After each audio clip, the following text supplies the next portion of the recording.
Alright, so here we have an Ameristar and a Trane XR heat pump running in heat mode.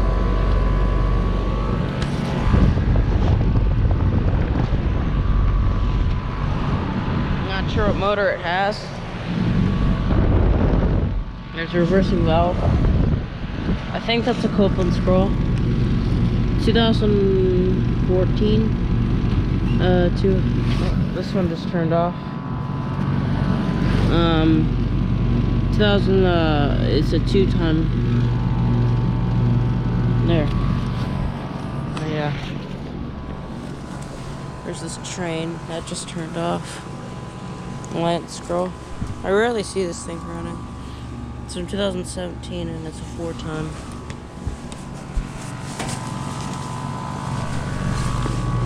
This is warm, and this is also warm. That's hot, actually. There's a reversing valve right there. So yeah. Anyways,